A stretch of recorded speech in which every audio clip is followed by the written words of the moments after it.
최근에 쌍방울 김성태 전 회장이 여러 이야기를 하고 있습니다. 물론 김성태 전 회장의 주장입니다. 검찰발 소설이다 이런 입장인 거죠. 지금 검찰발 소설들이 계속 이어지고 있잖아요. 지금 김앵커도 아마 방송 보도 오랫동안 했을 텐데 네. 쌍방울 변호사비 대납 사건, 대납 의혹 사건이죠, 쉽게 얘기하면. 네. 그 뉴스는 어디 갔습니까 지금? 뭔가 만들어가지고 이재명 지사가 뭐 변호사비 대납한 것처럼 그동안에 얼마나 많은 검찰발 뉴스가 나왔습니까? 그걸 예. 가지고 국민의힘 지도부가 저질의 언어를 썼죠, 정말. 말도 안 되는 언어를 썼죠. 이재명 당대표뿐만 아니라 민주당을 향해서. 예. 그거에 대해서는 사과 안 합니까? 그 책임 안 집니까?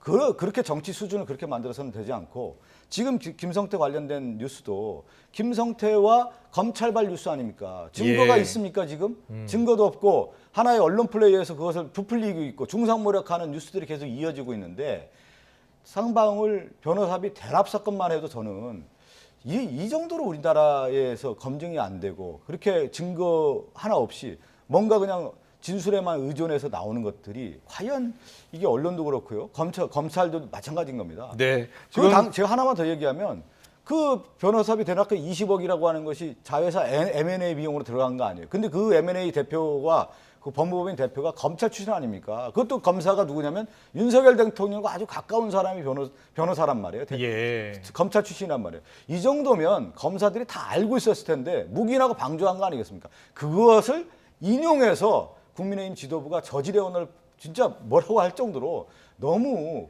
그 중상모략한 거 아니겠습니까? 여기는 또 어디 갔습니까? 김성태 전 쌍방울 그룹 회장이 이제 해외에서 체포돼서 압송됐을 때 당시에는 변호사비 대납 의혹 관련 그리고 대북 송금 의혹 관련 이제 두 가지 혐의로 조사를 했고 영장을 청구할 당시에 보니까 이 변호사비 대납 의혹이 빠져서 야당에서는 이렇게 지금 계속 이야기를 하고 있는데 정진석 비대위원장은 이게 소설이 아니라 다큐다 이런 표현을 썼어요. 지금 국민의힘에서는 이 사건을 어떻게 보고 있는 겁니까? 현재 보도된 내용들을 토대로 네. 한다면 이것이 이제 이재명 대표께서 말씀하신 대로 신작 소설인데 저는 이제 사실에 기반한 논픽션 소설일 가능성이 높다. 우리 당에서는 이제 그렇게 좀 보고 있는 거고요. 네. 실질적으로 지금 그 300만 불이나 뭐 이런 부분들에 대해서 구체적인 물증이나 어떤 진술이 네. 없다면은 제가 볼 때는 이걸 이렇게 지어내기가 어렵다고 보는 거거든요. 예. 저는 그리고 아까 지금 그 20억 원 변호사비 대납 의혹도 없어졌다고 하는데 그거보다 더 중요한 거는 지금 이재명 대표께서 과거에 본인의 어떤 변호사 비용이 그것이 20억 원이 넘게 들었다고 하는 것이 다 공지의 사실인데 그 부분에 대해서 지금 이재명 대표가 소명하시는 액수는 3억밖에 없거든요. 예. 나머지 부분에서 소명을 안 하고 계시기 때문에 계속해서 문제 제기가 있고 의혹을 사고 계시는 거다. 이런 말씀을 좀 드리고 싶습니다. 네.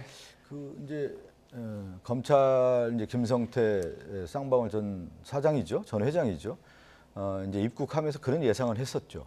아마 이제 검찰과의 모종에 뭐가 있었지 않겠느냐, 플리바게닝 같은 경우 하지 않겠느냐. 아마 유동규라든가 남욱의 진술에 의해서 검찰발 뉴스가 나오고 그것이 언론 보도되고 언론 플레이되는 어떤 일련의 과정들을 보면서 예. 아마 김성태 전 회장도 그렇게 입국하면서 새로운 얘기들이 나올 것 같다. 네. 근데 이제 쌍방울 변호사비 대납에 관련돼서는 이제 없어진 거고 쉽게 얘기하면은 예. 뭐가 나왔냐면 이제 자기가 대북 송금을 했는데 갑자기 대북 그 방문 송금으로 좀 변질됐단 말이에요. 이 예. 자체가.